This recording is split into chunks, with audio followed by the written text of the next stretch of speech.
Հայաստանն առանց հայերի ծրագիրն իրագործվեց, ծրագիր, որն ըստ էության սկսվել էր 1880-ից, երբ օգոստոսի 30-ին բարձր դուռը արգելեց Հայաստան անվան պաշտոնական գործածումը։ Դրան հաջորդեց 1890-ականներին Համիդյան Թուրքիայի կազմակերպած հայկական եղեռնը, ապա Ադանայի ջարդերը 1908 թվականին, արդեն այսպես կոչված բարենորոգված իթիհադական Թուրքիայի կողմից, եւ պարբերական բնաջնջումները Հայաստանի տարբեր գավառներում եւ գագաթնակետը 1915 թվականից ցեղասպանությունը։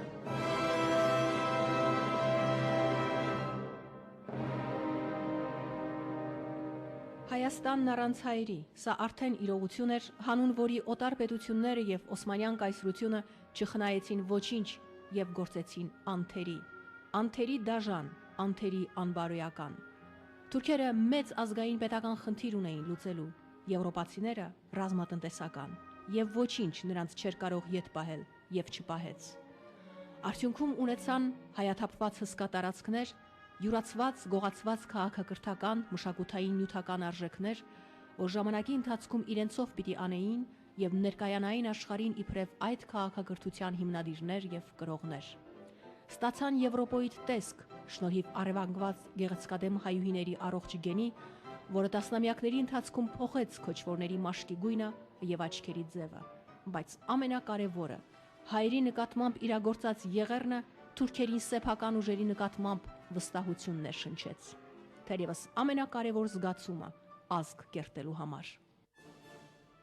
Իսկ մենք չիմացանք մեր անելիքը, մեր շահը, այնինչ 1880-ականներից բավական ժամանակ ունեինք մտածելու եւ որ ամենակարևորն է կազմակերպվելու։ Չունեինք պետություն,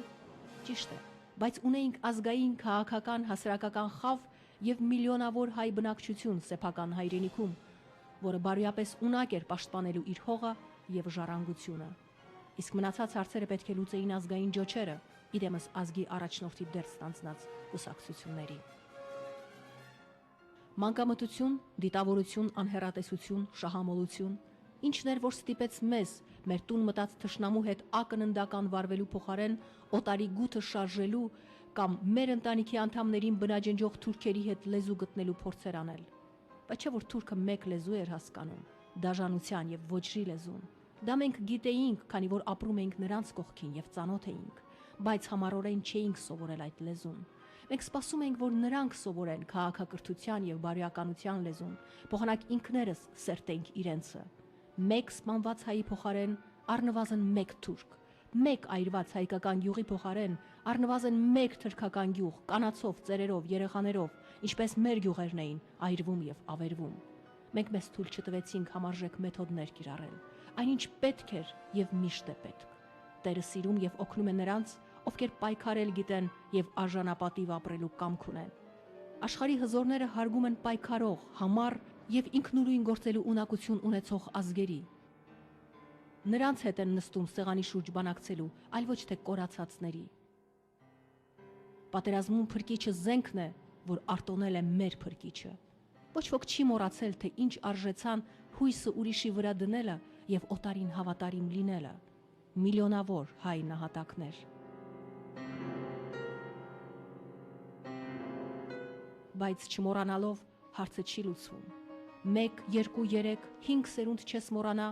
հետո այդ 1, 2, 3, 5-րդ սերնդից հետո եւս ցեղասպանության մի փորձ կարվի, ինչպես եւ եղավ 20-րդ դարի 80-ականների վերջին։ Ուրեմն խնդիրը միայն լաց լինելով չմոռանալը չէ, այլ քայլ անելով չմոռանալը։ Բացի այդ, միայն միլիոնավոր զոհերին հիշելը չէ նպատակը, որոնց այլևս ետ վերադարձնել հնարավոր չէ, այլ մտածել այն ամենի մասին, ինչ հնարավոր է վերադարձնել՝ արդարությունը, հայրենիքը, մեր իրավունքները, եթե անգամ կպահանջվեն երկարուձիգ տարիներ,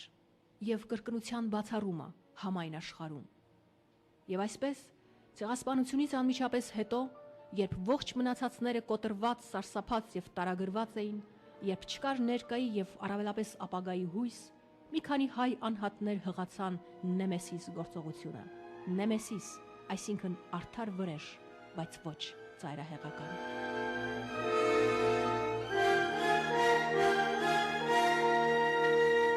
Շահան Նաթալի, նույն ինքը Հակոբ Տեր-Հակոբյան, հայերի նկատմամբ ցեղասպանություն իրագործած թուրք վերնախավի հետ հաշվեհարդար տեսնելու գործը ծրագրողը եւ ոգին։ Նա էր, որ Գրիգոր Մերչանովի իր համախոհի եւ հաշվեհարդարի գաղափարին գործնական շունչ տվողի հետ գաղտնի պայմաններում նախապատրաստում է մաքրագործումը։ Նրանց հետ էր նաեւ Ստեփան Ծաղիկյանը։ Կազմվում է սև ցուցակ շուրջ 200 ոչրագործ թուրք պարագլուխների անուններով։ Այդ թուրքերը ազատ եւ աներկյուղ շրջում էին Բերլինի, Հռոմի, Բաքվի, Թիֆլիսի փողոցներով, որպես կանոն տեղական անվտանգության մարմինների հսկողությամբ եւ վայելում էին կյանքը։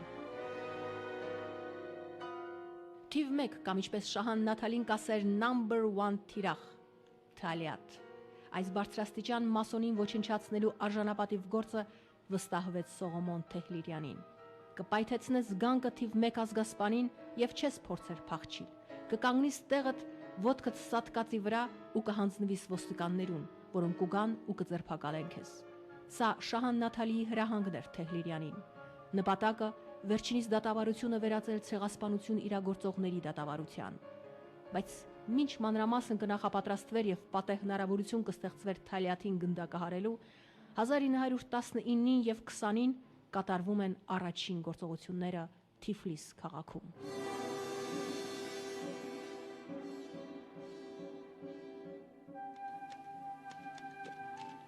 1919 թվական Թիֆլիս Երևանյան հրապարակ։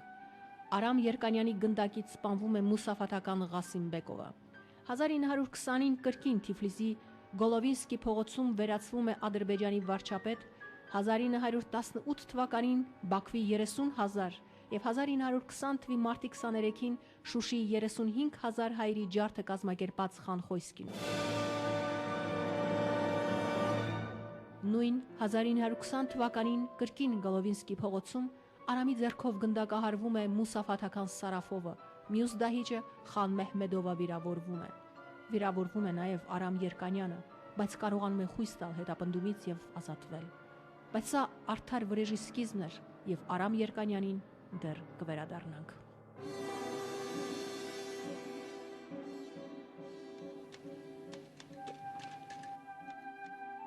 Բերլին, Շարլոտենբուրգ թաղամաս, Հայդենբուրգ փողոց։ Սողոմոն Թեհլիրյանը արագացնում է Իթիհադական Թուրքիայի նախկին ներքին գործոց նախարար եւ նախկին վարչապետ Թալիաթի դժոխք ընկնելու գործը։ Թեհլիրյանին օգնում է Հակոբ Զորյանը, գործողությունը ղեկավարում են Շահան Նաթալին եւ Ստեփան Ծաղիկյանը։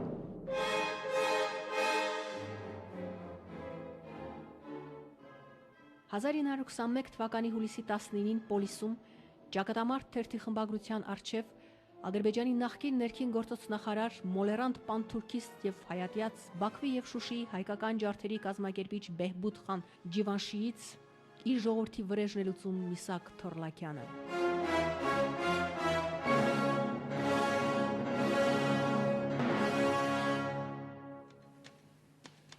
1921 թվականի դեկտեմբերի 5-ին Հռոմում ոչնչացվում է Օսմանյան Թուրքիայի նախկին վարչապետ Սաիդ Հալիմ Փաշան։ Այս գործի գլուխ կանգնած էր Նեմեսիս գործողության կազմակերպիչ Գրիգոր Մերչանովը, իսկ ծրագիրը գործի դնողը Արշավիր Շիրակյանն էր։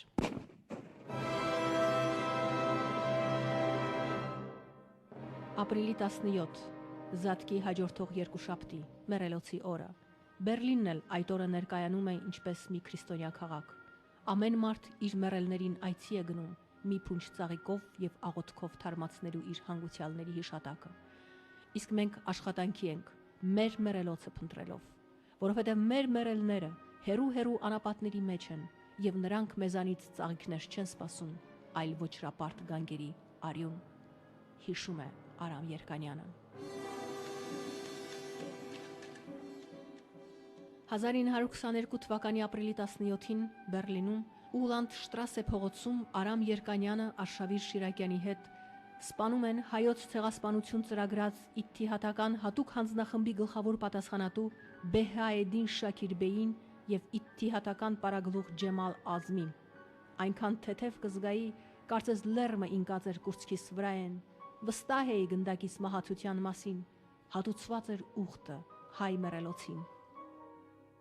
Մենք վերջացրինք մեր գործը, սկսում էր գերմանական ոստիկանության գործը։ Հազիվ անկողին մտած այնպիսի երանավետ մի քնով քնեցի այդ գիշեր, որ հազիվ թե այդքան անուշ քնած լինեի կյանքումս։ Քնել էի կարծես անհոգ մանկիկ, որ գլուխը բարձին դրած,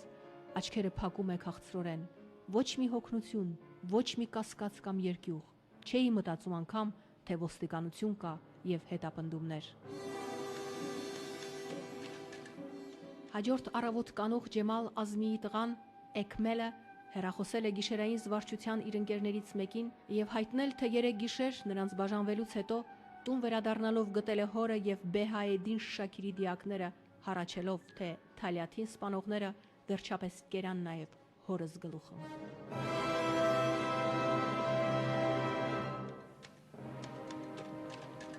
1922-ի հուլիսի 25-ին Թիֆլիզում Չեկայի շենքի մոտ գնդակահարվում է հայերի ցեղասպանության գլխավոր հանցագործներից եւս մեկը՝ Օսմանյան նախկին ծովային նախարար, պանթյուրքիզմի, պանիսլամիզմի եւ օսմանիզմի ջատագով Ջեմալ Փաշան։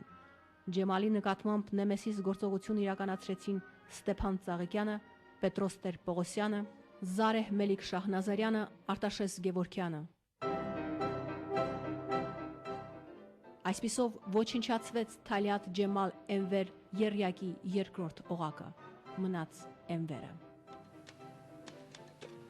1922 թվականի օգոստոսի 4-ին վերացվեց Եռապետության վերջին ոճրագործը։ Օսմանյան նախկին ռազմական նախարար եւ սպայակույտի պետ, հայերի ցեղասպանության ամենամեծ մեղավորներից մեկը Էնվերը։ Սրա սպանությունը չի իրագործվել Նեմեսիս ծրագրի կողմից, բայց նրան սպանողը եղել է հայ, ուրեմն կրկին գործել է վրեժը։ Կարմիր բանակի ջոկատներից մեկը ղեկավարում էր արցախցի Հակոբ Մելիքովը, իսկ Էնվերը Կենտրոնական Ասիայում ղեկավարում էր բասմաչների պանթուրքական շարժումը եւ խորհրդային զորքերի հետ ունեցած բախման ժամանակ Աֆղանստան փախչելիս էլ գնդակահարվում է։ Սակայն վերացվեցին ոչ միայն հայերի ցեղասպանության ամենադաժան եւ անմարդկային թուրք հեղինակներն ու ներշնչողները, այլև դավաճան եւ լրտես հայերը։ Այսպես Նեմեսիսի կոչով վերացվեցին հայ մտավորականների մատնիչներ Վահե Իսհանը, Արթին Քեհյանը, Համակ Արամյանը, Արշավիր Եսայանը եւ մյուս դավաճանները։ Առաջին կարևոր քայլը հանուն արդարության հաղթանակի արվեց։ Հայոց ցեղասպանությունից մի քանի տարի անց աշխարհը սկսեց խոսել այս մասին եւ մտածել, բայց ամենակարևորը հասկանալ, որ բնաջնջված, կոտրված, սպառված հայերը ունակ են վերապրելու եւ վրեժխնդիր լինելու անարդարությունից եւ հիշելու իրենց ոտնահարված իրավունքների մասին։ Ցեղասպանությունից հետո հայ նեմեսիսների, վրիժառուների կողմից սպանված, իսկ ինչպես իրենք են ասում մաքրագործած վերջին թուրք պարագլխի եւ մատնիչ հայերի հարցերը լուծելուց հետո ատրճանակները լռեցին մինչև այն օրը, երբ Ամերիկայի Միացյալ Նահանգներում Սանտա Բարբարայի արվարձան Մոնտեսիտոյի հյուրանոցներից մեկում Գուրգեն Յանիկյանը երկու գնդակ արձակեց թուրք դիվանագետներ Մեհմեդ Պայտանի եւ Բահադր Թեմիրի ուղղությամբ։ Դա 1973 թվականն էր։ Ինչու գրեթե 50 տարի լռությունից հետո կրկին հնչեցին կրակոցներ հայ նեմեսիսների կողմից։ Պատասխանը տվել է ինքը Գուրգեն Յանիկյանը։ Միայն վրեժի ցասումը չէ, որ ղեկավարելու է մեր արարքները, այլ ապացուցել մարդկությանը, որ հայ անհատը իր կրծքում դեռ պահում է պահանջատիրական ոգին։ Սա էր Սանտա Բարբարայի տրամաբանությունը։ Արդարություն, պահանջատիրություն, իրավունքների գիտակցում եւ պնդում։ Գրում է Շահան Նաթալին։ Ունեինք աչք ու չուզեցինք տեսնել, երբ տեսանք չուզեցինք հավատալ, կմորթվեինք, բայց չէինք ուզեր սորվիլ ողջ մնալու ճամփան։ Եթե ուզենք սորվիլ գեթ մեր անցյալեն, ունինք շատ բան սորվելիք։ Թող անգամ մնալ հայն լար ոճրագործ, թող անգամ մնալ հայն լար բարբարոս ու գազան։ Ինչու դեռ չկրցանք հասկանալ, որ ոճրագործն ու գազանը բոշա են ավելի կարժեն։ Անոնց արյունը ոչ միայն ծախու չի հանվիր, այլև անոնց հետ հարգանքով կվարվին։ Հայն այսօր մանավանդ աշխարհի ժողովուրդներուն մեջ առաջինը պիտի ըլլա հանդուրին։ Եթե Շահան Նաթալին, Ստեփան Ծաղիկյանը, Գրիգոր Մերջանովը, Սողոմոն Թեհլիրյանը, Արշավիր Շիրակյանը, Արամ Երկանյանը, Պետրոս Տեր-Պողոսյանը, Զարեհ Մելիք Շահնազարյանը եւ մյուսները 1920-22 թվականներին չանեին այն, ինչ արեցին, հազիվ թե մենք բարիապես կարողանայինք շտկել մեր մեջքը։ Այս վրիժառուները բարձրացրին հայի ոգին։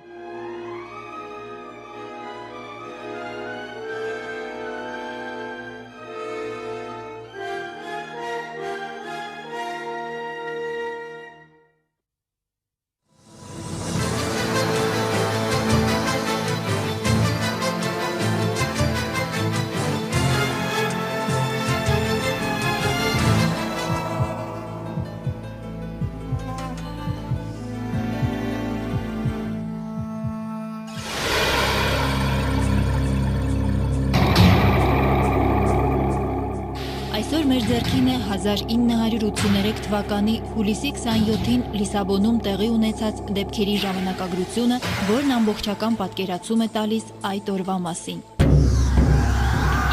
10:30 5 հոգանոց խումբը մտավ դեսպանատան տարածք։ 10:45 Դեսպանատան պահակների հետ բախում ունենալուց հետո դրան շեմքին ընկավ նրանցից մեկը։ Ժամը 11-ին պայթյուն և հրաձգության ձայներ են լսվում գրաված շենքից։ 11:35 Խումբը հեռաձայնով հայտարարեց, որ ոստիկանության միջամտության դեպքում շենքը կպայթեցվի։ Ժամը 12-ին շենքի վերևի հարկում հրդեհ սկսվեց։ 12:15 Ոստիկանությունը շրջապատելով տարածքը փակում է դեսպանատան երթևեկելի ուղիները։ 12:30 Փարիզի և Լիսաբոնի մի քանի օրաթերթեր ստանում են գործողության ստանձնման նամակ հայ հեղափոխական բանակի կողմից, որում հայտարարված էր. որոշել ենք պայթեցնելով դեսպանատան շենքը զոհել մեզ փլատակների տակ։ Ժամը 13-ին շենքի վերին հարկը բոցերի մեջ է գտնվում։ 13:45 Ոստիկանությունը հարձակվում է շենքի վրա։ Մի քանի րոպե հրաձգությունից հետո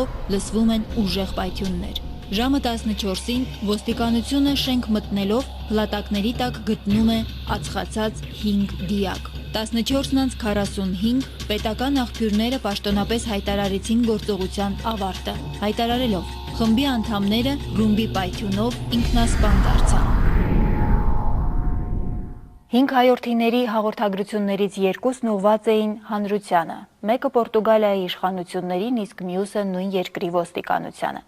Հայ հեղափոխական բանակի մարտիկների հաղորդագրության մեջ նշվում էր, որ իրենց քայլը ինքնասպանություն չէ, այլ կյանքի նվիրում է ազատության զոհասեղանին։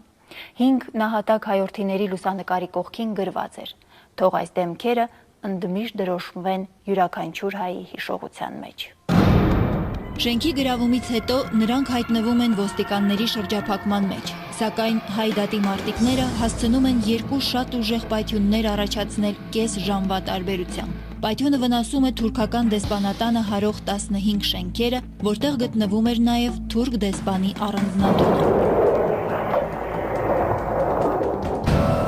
Դեսպանատան գրավումից 2 ժամ հետո Պորտուգալիայի վարչապետ Մարիո Սուարեզի հրահանգով հարյուրավոր հատուկ ոստիկանական ջոկատներ հարձակվում են դեսպանատան վրա։ Հայ տղաները խուսափում են պորտուգալացիների վրա ուղղակի կրակ բացելուց և ավարտված համարելով իրենց առաքելությունը անձնազոհության են դիմում։ Հոհիդա Նիկոլ Աղվալյան ուսանողական միության ուսանող պաշտոնաթերթում կարդում են. զոհաբերեցին նրանք իրենց երիտասարդ կյանքերը, գիտակցելով, որ ազատատենչ և հեղափոխական հայ երիտասարդությունը վճռած է ոչ իսկ վայրկյանիմը համար հանգիստ տալ թշնամիին։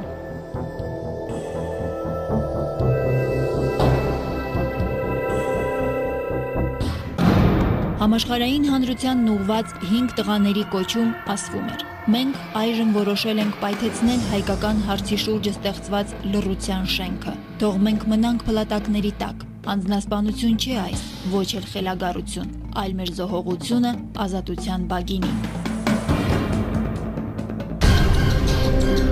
Սփյուռքում հրատարակվող «Ռազմիկ» թերթը 1983 թվականի հուլիս-օգոստոս ամիսների համարում հայ երիտասարդությունը պիտի չմոռնա գերագույն զոհաբերության այս ապացույցը խորագրի ներքո գրեց. «Զինյալ պայքարը կմնա միակուղին, ձեռք բերելու համար հայ ժողովրդին ինքնորոշումը։ Պարզ անձնասպանություն չէր մեր գործողությունը, այլ մեր զոհաբերումն էր ազատության բագինին։ Բռնամիջոցներու դիմելու մեր որոշումին պատճառն է Թուրքիո և անոր նեցուկ կանգնող ուժերուն մերժումը հայ ժողովուրդի արդար պահանջներուն, որոնք կներկայացվեին խաղաղ միջոցներով»։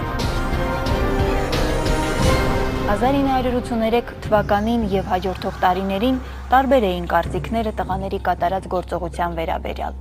Որոշ լրատվամիջոցներ հայտնեցին, որ տղաների նպատակը ամենևին էլ ինքնազոհությունը չի եղել, սակայն հենց նույն օրը, հուլիսի 27-ին, փաստվեց ճիշտ հակառակը։ Լիսաբոնի և Փարիզի մի շարք օրաթերթեր հայ հեղափոխական բանակի կողմից նամակ ստացան, որում նշված էր. որոշել ենք պայթեցնելով դեսպանատան շենքը զոհել մեզ փլատակների տակ։ Այսօր մեր ձեռքի տակ են Լիսաբոնում զոհված 5 տղաներից յուրաքանչյուրի մտքերից փոքր հատվածներ, որոնք խոսուն վկայությունն են հայրենասիրության և այն գաղափարի կենսունակության, որի համար զոհաբերեցին իրենց կյանքը։ Շատը պարտ եմ, որ հայ ծնած եմ, որովհետև հայ պիտի մեռնիմ։ Շատ ուրախ եմ այս գործողությամբ։ Հիմա մեր ապրած կյանքը իսկապես որ կյանքեզատ ամեն ինչի կնմանի։ Կապրինք ուրիշի տիրապետության տակ, ուրիշի խամաճիկներն ենք։ Սիմոն Յահինյան։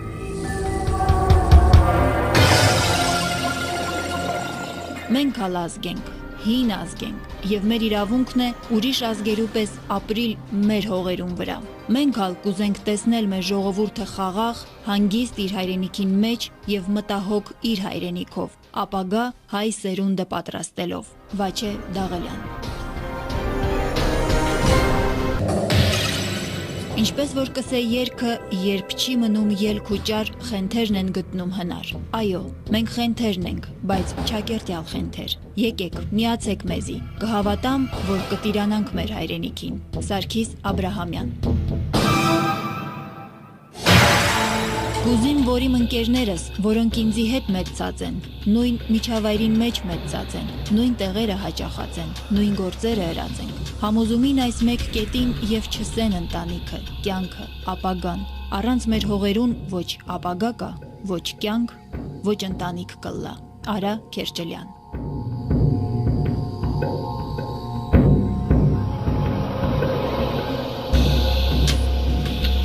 1983 թվականի սեպտեմբերի 15-ին 5 հայ հերոսների մարմինները տեղափոխվեցին Լիբանան։ Հաջորդ օրը Բեյրութի եկեղեցում հազարավոր հայերի ներկայությամբ կատարվեց նրանց հուղարկավորությունը։ Այդ օրը 5 տղաներից մեկի Արայի մայրը պատկերացրեք որքան ուժ եւ հայրենասիրություն պիտի ունենար հետեւյալ տողերը արտասանելու համար։ Ես հպարտ եմ, որ առանց գիտնալու հերոսը մեծուցի, բայց կցավին որ շատ զավակներ չեմ ունեցած, ուրիշ զինվորներ ալ տրամադրելու ազգիս։ Ուշագրավ է Լիսաբոնում զոհված 5 տղաների հիշատակին հայ պատանիների արտասանած խոսքը, որում մասնավորապես ասվում է. Ձեր նահատակությունը, թեև մեզ համակում է տխրությամբ, բայց եւ հայ դատի հետապնդման ճամփին մի փայլուն հաղթանակ լինելով մեզ տոգորում է հոգեկան բարձր վերելքով։ Ուխտում ենք, որ գործենք, պայքարենք եւ ապրենք այնպես, որ արժանի լինենք ձեր ճամփան շարունակողի անունը կրելու։ Հարգանք ձեր հիշատակին, կռվի ուխտավորներ, որ ձեր վերջին վարքյաններին իսկ պայքարի, դիմադրության, զենքի ու վարոդի գովքն արիք։ Կարդում ենք պատանիների խոսքում։ Լիսաբոնում տեղի ունեցած դեպքերի մասին սփյուռքահայ մամուլը այդ տարիներին շատ գրեց։ Եղան բազմաթիվ հրապարակումներ եւ գնահատականներ, սակայն ամենուր առաջնորդողն ու ոգեշնչողը Շիրազյան տողերն էին։ Հիշեք հայեր, որ վայր ընկան, անվերադարձ մահով սակայն։ Սարգիս, Սեթրակ, Արա, Սիմոն, ինքը Վաչեն, Հանց Երքեհոն։ Մեզ կկանչեն ու գան պիտի, իսեր գերված Արարատի, իսեր հայոց մայր հողերուն, ընդեմ հողած թուրք գողերուն։ Հատկապես ուշագրավ է Սփյուռքում լույս տեսնող թերթերի արձագանքը Լիսաբոնում տեղի ունեցած դեպքերի առիթով։ Դրանցից մեկում անոնք բացին ճամփան խորագրի ներքո կարդում ենք. Գերագույն զոհաբերության պատրաստ գտնվելու անոնց վճռակամությունը եկավ ամբողջ աշխարհին փաստելու, թե ժողովուրդը, որուն զավակները իրենց մահվամբ գիտեն ապրիլ, չի կրնար երկար ատեն ձեռնածալ մնալ Թուրքիո եւ անոր մեղսակիցներուն նենք համրության դեմ։ 5 հայ երիտասարդներուն նահատակությունը եղավ մեր գլխավոր թշնամիին անգամը եւս ապացուցանելու, թե հայ ժողովուրդը իր հարկին պատրաստ է նաեւ սեփական արյան հեղումին, մինչև իր բոլոր իրավունքներուն ամբողջական վերատիրացումը։ Ես կուզիմ երիտասարդության ասել, թե երբեք թող չխրտնին, ինչքան ալ թուրքը զորավորը լա մեզ մե ավելի նոր զենքերով կամ նոր դիվանագիտությամբ։ Մենք առաջինները չենք, որ կքալենք, մեզ մե առաջ շատերը քալած են եւ կհուսամ, որ մեզ մե ավելի լավերն ալ պիտի գան, մեզ մե ավելի գործեր պիտի անեն։ Սեթրակ Աճեմյան։ Լիսաբոնի անձնազոհ հայորդիներին հետմահու բազմաթիվ բանաստեղծություններ ձոնվեցին եւ նամակներ գրվեցին։ Հայ պատանիների մի նամակում կարդում ենք. Մենք խոնարհվում ենք ձեր անմոռաց հիշատակի առջև, քանի որ իմացյալ մահով ապահովեցիք պայքարի նպատակասլաց հարատևությունը ու գոհունակ ժպիտով փակեցիք ձեր աչքերը։ Փակեցիք ձեր աչքերը, որ վաղը բացվող բոլոր հայ մանուկների աչքերը տեսնեն ազատագրված հայրենիքը։ Հարգանք ձեզ, անվեհեր եւ հեղափոխական մարտիկներ, որ եղաք նորորյա Բաբկեն Սյունիներ, սերոպ աղբյուրներ եւ չավուշներ։ Եղաք այդ մարտնչող ռազմիկների օրինակողը, որոնց ցուցաբերած մարտունակության եւ նվիրվածության օրինակների վրա ոչ միայն հայ, այլ ուրիշ ժողովուրդները եւս հիացան։ Հանուն հայրենիքի կյանքը գիտակցաբար զոհած երիտասարդների կատարած գործողությունը ցնցեց աշխարհը։ Այն չտեսնված արարք էր ազգային ազատագրական շարժումների պատմության մեջ, որը ապագայում դարձավ խորհրդանիշ եւ փարոս հայ երիտասարդներից շատերի համար։ Չմոռանանք, որ Արցախյան ազատամարտի տարիներին էլ բազմաթիվ հայրենիների համար Լիսաբոնում զոհված 5 տղաների օրինակն էր առաջնորդողը։ Նրանց զոհված երգերն էին հնչում հայ ազատամարտիկների շուրթերից։ Լիսաբոնի 5 երիտասարդների հերոսապատումը նվիրումի անկրկնելի օրինակ դարձավ եւ դառնալու է բոլոր ժամանակների համար։ 5 տղաներից մեկի Վաչեի հայրը հետագայում պետք է ասեր. Վաչեն եւ իր ընկերները օրինակ պետք է լինեն մեր նոր սերնդին։ Այս անձնազոհ տղաների նկարները ամեն հայի սրտի մեջ պետք է փորագրվեն եւ նրանց ճամփան շարունակվի առանց հուսահատության։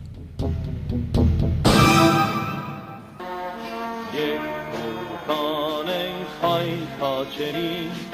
կենցրդինել ընթեմթարի հիշեք հայեր ինչպես դիզոն երեք դիզոն այսօր լիզոն եգտիմատիր ասկի մզգոն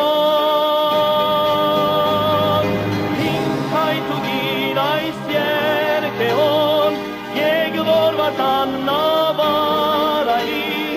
Անեստանա Թուրքին բայրի հիշենք հայեր որ վայրգան անվերադարձ մահով սագայն անվերադարձ մահով սագայն